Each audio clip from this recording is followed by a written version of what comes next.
Dans l'assemblée des saints, assoiffé je me tiens, que ton onction descende sur moi. Conscient que mon destin est dans le creux de ta main, que ton onction descende sur moi. Je suis disposé, assoiffé, que ton onction descende sur moi. Je suis disposé, assoiffé, que ton onction descende sur moi.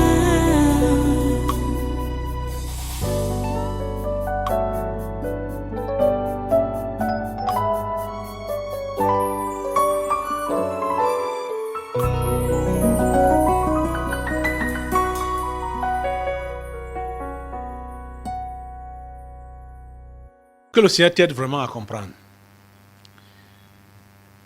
Voici la référence de mon fils là, Isaac, du Bénin. Genèse 26, pardon. Genèse 26. Donc c'était l'histoire d'Isaac qui creusait les puits. Ses adversaires ne faisaient que combler ça avec la terre. Au verset 22, on nous dit qu'il se transporta de là et creusa un autre puits pour lequel on ne chercha pas querelle. Et il appela Rehoboth, car, dit-il, l'Éternel nous a maintenant mis au large et nous prospérerons dans le pays.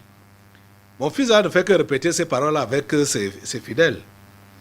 Rehoboth, l'Éternel nous a maintenant mis au large et nous prospérerons dans le pays.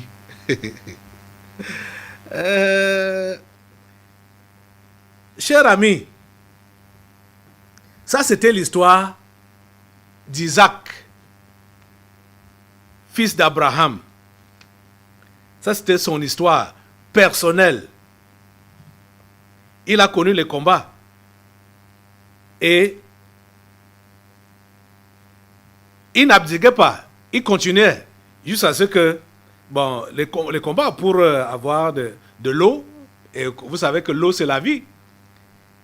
Et il a creusé dans ce dernier puits, on l'a plus combattu, et il a dit que le Seigneur l'a mis maintenant au large, et ils vont prospérer dans le pays. Mon fils est accaparé de ça comme sa révélation, mais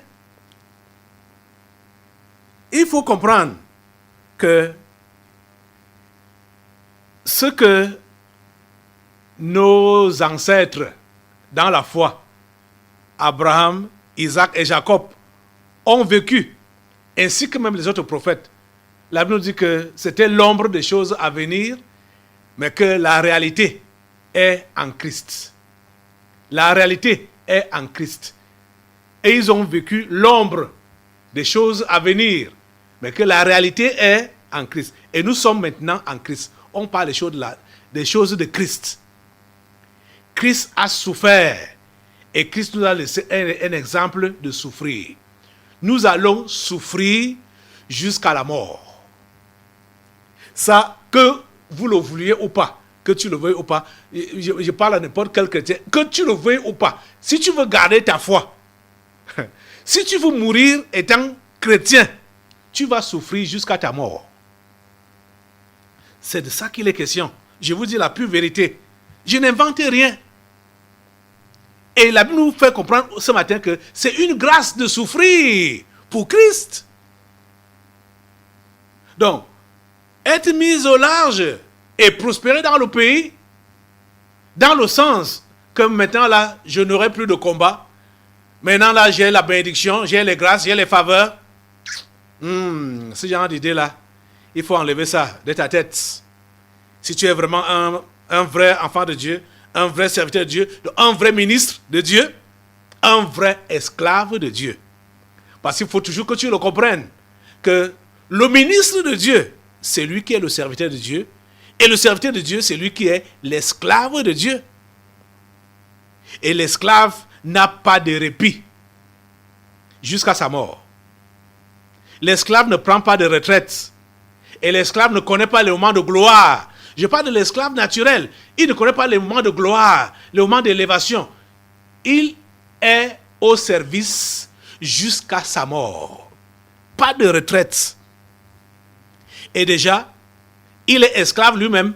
Et tout ce qu'il peut avoir appartient à son maître. Donc sa femme, ses enfants, tout appartient à son maître. Tout, c'est-à-dire, il est esclave et il donne la progéniture des esclaves pour son maître. C'est comme ça que ça se passe. Donc, n'ayez jamais l'idée de l'indépendance, n'ayez jamais l'idée de suffisance, l'idée de suffisance, prospérité, suffisance, repos, aisance. N'ayez jamais cette idée-là. Tant que vous êtes chrétien et tant que vous dites que vous êtes esclave de Jésus-Christ, esclave de son Église, vous êtes en service et vous serez en service tous les jours de votre vie. Il n'y a pas de répit. Tous les jours de votre vie, vous êtes en service. Vous comprenez ça? Le jour que vous dites que vous en avez assez, bien évidemment, vous êtes en train de démissionner de la foi. Vous êtes en train de démissionner de la foi et vous perdez votre salut comme ça là. Que vous en avez assez. Vous voulez maintenant le repos, vous voulez maintenant manger les fruits de votre travail, de votre labeur, de votre souffrance. Mon ami, il dit, tu vas souffrir jusqu'à mourir. Tu as compris ça? Nous repartons dans notre texte de ce matin, Philippiens 1 là, le verset que je lis, verset 29. Car il vous a été fait la grâce par rapport à Christ, non seulement de croire en lui, mais encore de souffrir pour lui. Que ça te plaise ou pas, c'est ça que Dieu veut que tu entendes maintenant. Et c'est ça que Dieu veut que tu enregistres dans ton esprit. Que tu as eu la grâce de croire en lui. Tu as également eu la grâce de souffrir pour lui. Et souffrir pour lui, c'est souffrir pour son corps, pour son église qui est son corps. C'est pour cela. Tu ne dois plus vivre pour toi-même. Oh mon Dieu. Je ne sais pas pourquoi vous ne comprenez pas. Et vous savez que c'est ça que Paul avait d'abord exprimé. Quand il disait au verset 20, par exemple, du même chapitre de Philippiens 1. Selon ma ferme attente et mon espérance, que je n'aurai honte de rien, mais que maintenant comme toujours, Christ sera glorifié dans mon corps avec une pleine assurance, soit par ma vie, soit par ma mort. Verset 21. Car Christ est ma vie et la mort m'est un gain. Car Christ est ma vie et la mort m'est un gain. Vous comprenez ça? Christ est ma vie et la mort m'est un gain. C'est ça que tu dois comprendre. Et rien ne doit t'effrayer. Quand tu dis que tu as donné ta vie à Jésus, que tu meurs, que tu vives ou que tu meurs, c'est pour sa gloire. Que tu meurs ou que tu vives, c'est pour sa gloire. Mais je sais que plusieurs ne veulent pas mourir. Quand ils attendent mourir, ils ne veulent pas mourir. Quand ils entendent souffrir, plusieurs ne veulent pas souffrir. Attends, je vais te poser une question. Depuis que tu dis que tu as cru, qu'est-ce que tu as fait de bon pour ton Dieu? Ou encore, peut-être il faut que je pose la question là, de façon que ça puisse vraiment te révolter, donc te choquer. Dans la maison de Dieu, tu sers à quoi? Dans cette maison, tu sers à quoi? Quelle est ta valeur? Quelle est ton utilité? Et te voilà, tu ne veux pas mourir. Te voilà, tu veux vivre à tout prix. Tu veux vivre donc pour faire quoi? En fait, tu as déjà fait quoi? Avec la vie qu'il t'a donnée.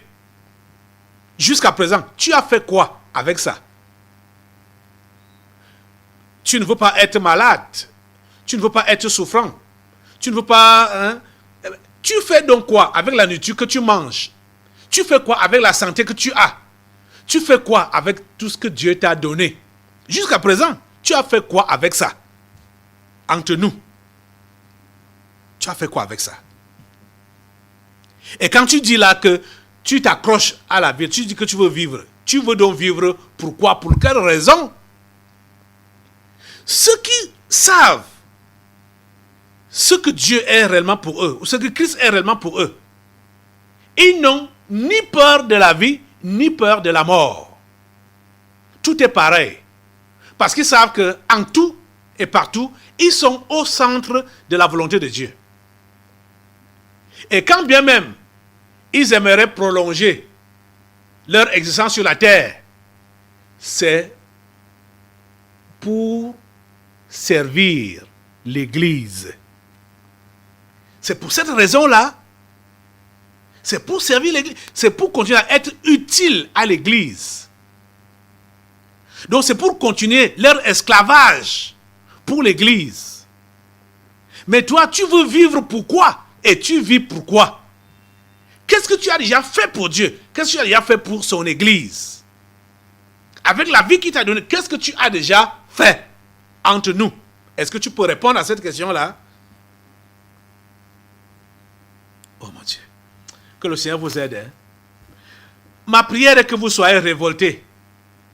Et que le temps que vous avez perdu là, dans la maison de Dieu, toutes ces semaines, tous ces mois, toutes ces années que vous avez perdu dans la maison de Dieu, il faut que ce soit racheté. Rachetez tout ce temps perdu là. Vous devez être vous devez vous révolter pendant à la fin de ce séminaire pour être utile à Dieu, pour être utile à son Église. Tu veux vivre pourquoi? Tu sers à quoi? Depuis longtemps là, tu sers à quoi? Tu vas dire, ça fait depuis 10 ans, 20 ans, 25 ans, 30 ans que tu es devenu chrétien.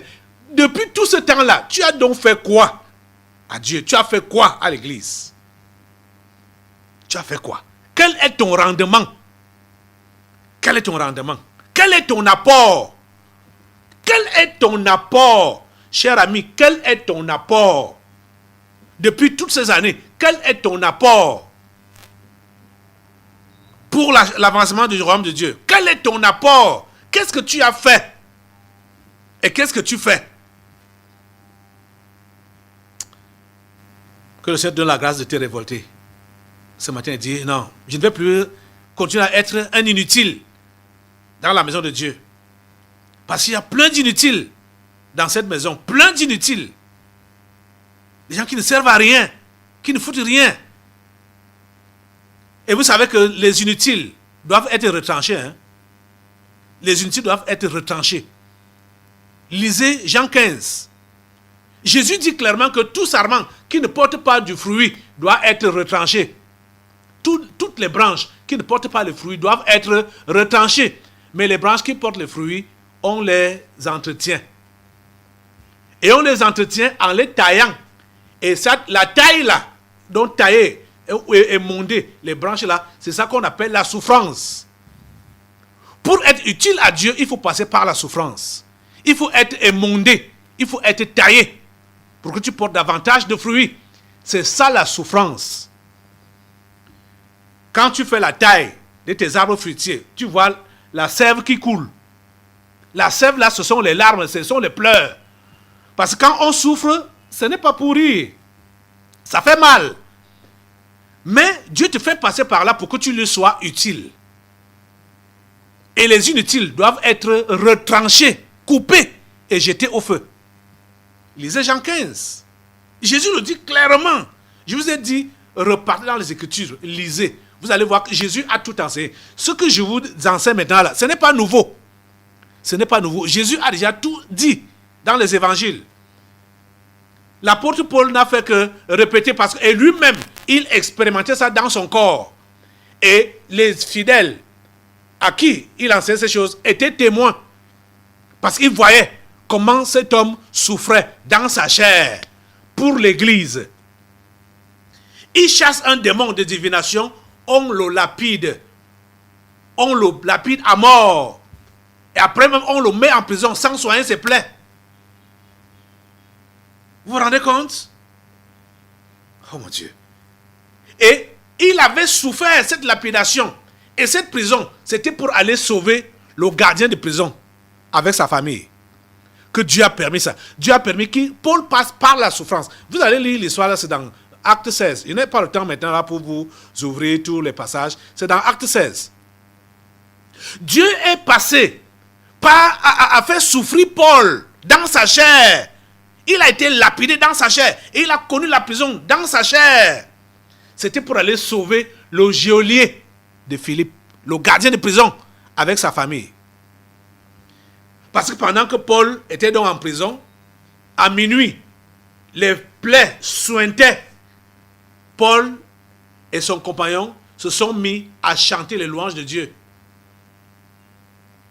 Et Dieu a visité la prison, a fait trembler la prison et a fait tomber toutes les chaînes des prisonniers et ouvrir les portes des prisons.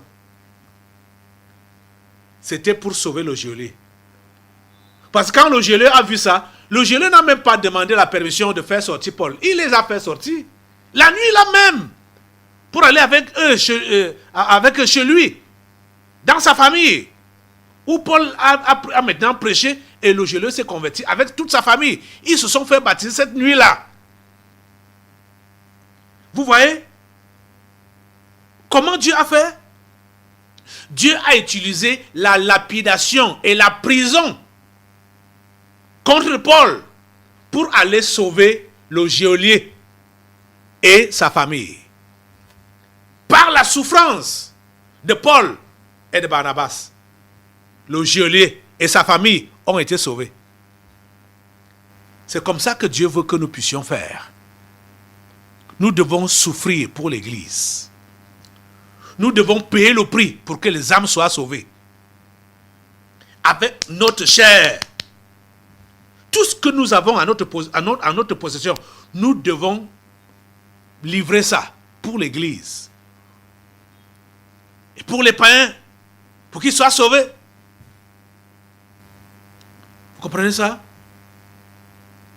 C'est ça qui s'est passé avec Paul. Et c'est ça qui doit se passer avec nous. Jésus a enseigné par l'exemple. Et quand il appelait même déjà Paul, il lui a dit ça. Je lui ai montré tout ce qu'il doit souffrir pour mon nom. Et à nous, d'une manière globale, il a dit ça. Que celui qui vient à lui, qui croit en lui, cette personne-là doit porter sa croix chaque jour. Jésus l'a dit, chaque jour. Porter sa croix. Cette croix-là, c'est la souffrance. Chaque jour. Donc, ne pense jamais que quand on parle de la souffrance, on souffre seulement au niveau du lancement du ministère, quand notre ministère est encore jeune. Donc, on va souffrir des choses.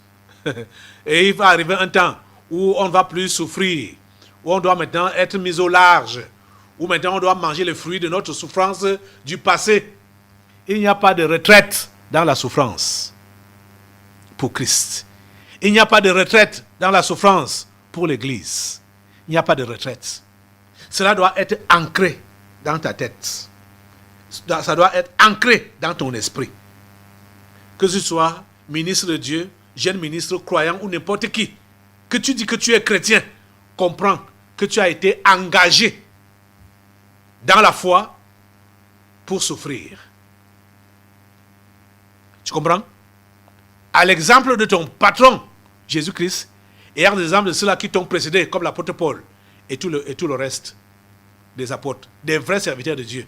Ils sont restés fidèles et ont connu la souffrance jusqu'à la fin de leur histoire. Vous comprenez ça? Il n'y a pas de différence. Il n'y a pas de différence. Jusqu'au bout. Le Seigneur est le seul qui sait ce qu'il faut faire de toi quand tu passes par ces épreuves?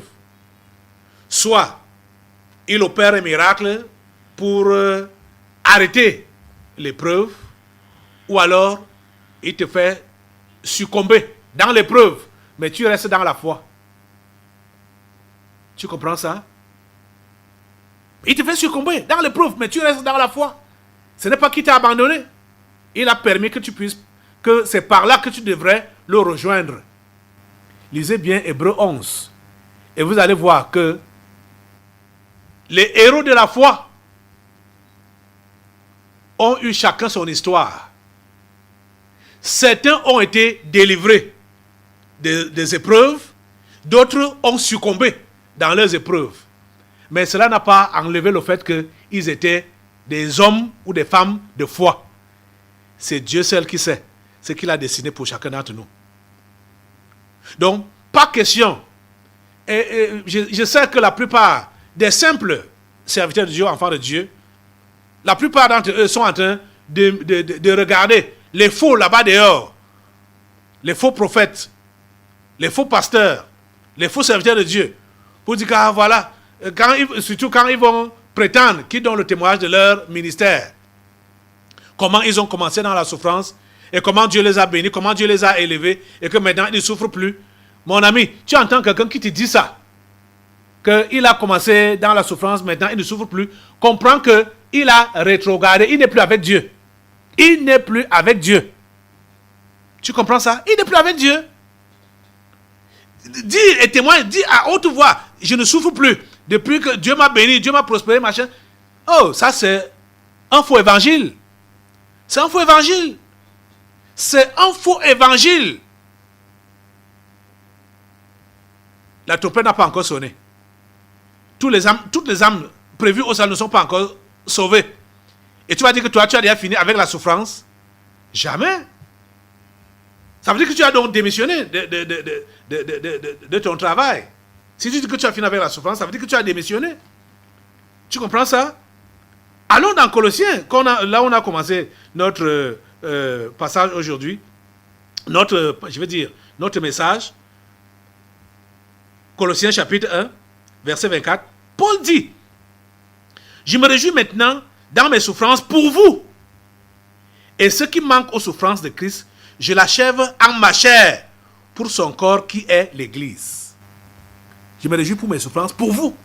Et ce qui manque aux souffrances de Christ, je l'achève en ma chair pour son corps qui est l'Église. Quand tu dis que tu as beaucoup souffert dans le passé et que maintenant Dieu t'a béni, tu es maintenant dans le repos, dans la prospérité, ça veut dire que tu as rétrogradé. Tu n'es plus avec Dieu.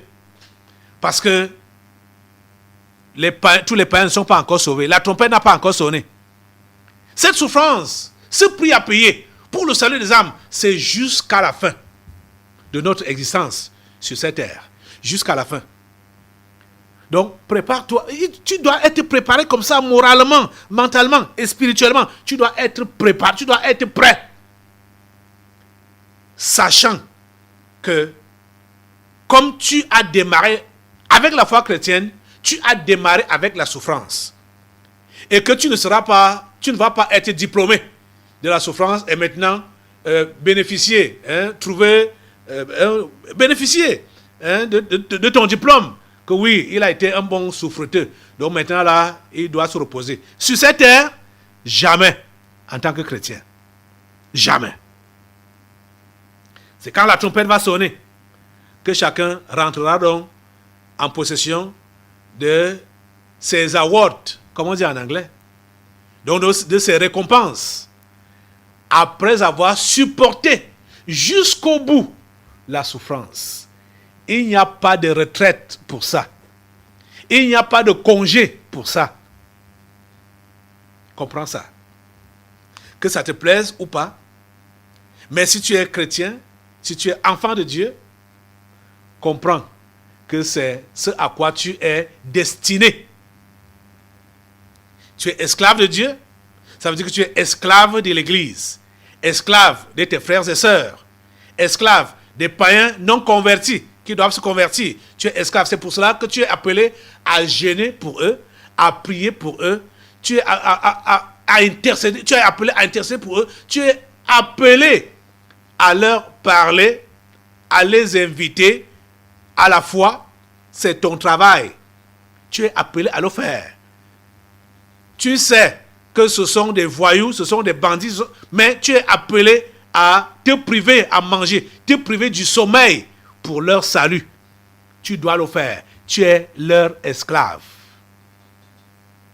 Vous comprenez ça? C'est ça que Dieu veut que tu comprennes.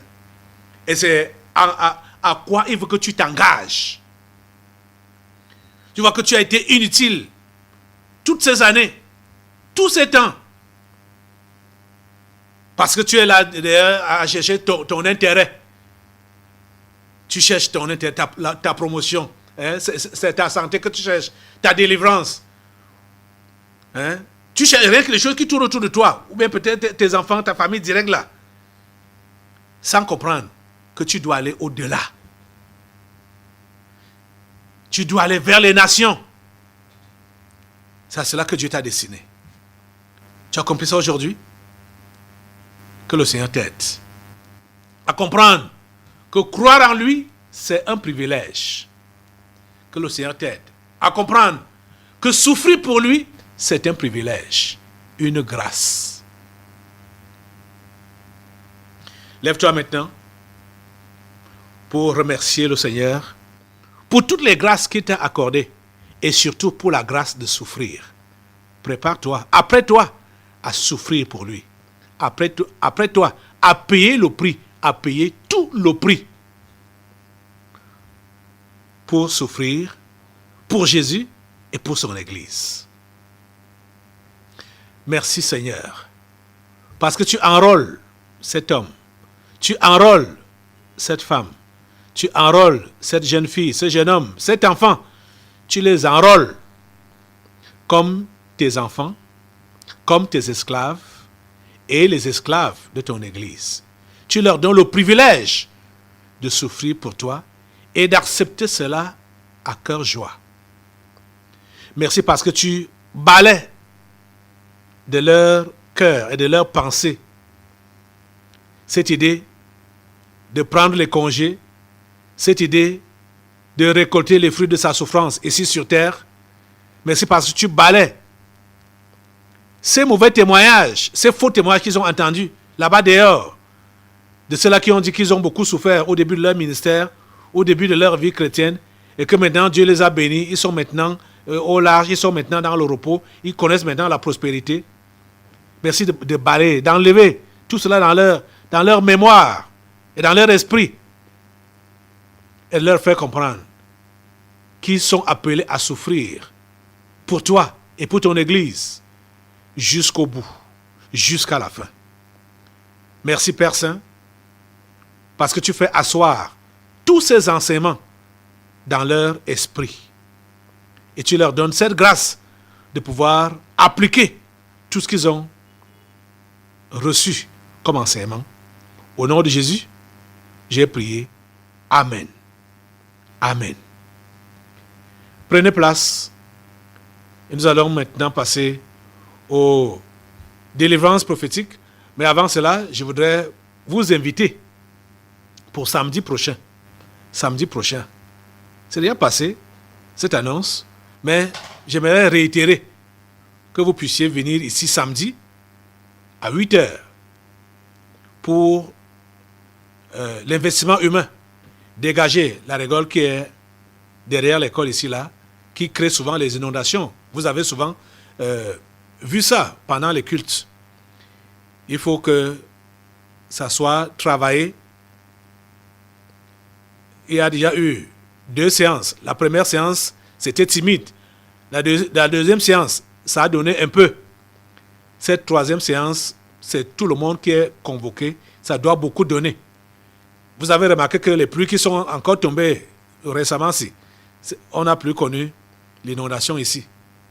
Donc venez samedi à 8h. Tout le monde, hommes, femmes, enfants, avec votre matériel, machette, pelle ou seau, n'importe tout ce que vous avez comme matériel, venez avec ça pour faire ce travail. Au moins, soyez utile à ce niveau-là Anti.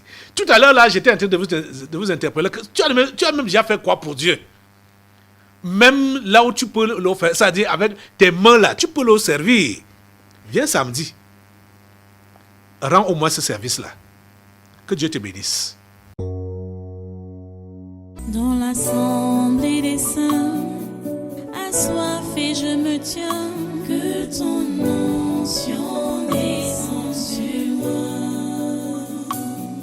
Conscient que mon destin est dans le creux de ta main, que ton onction descende sur moi. Je suis disposé.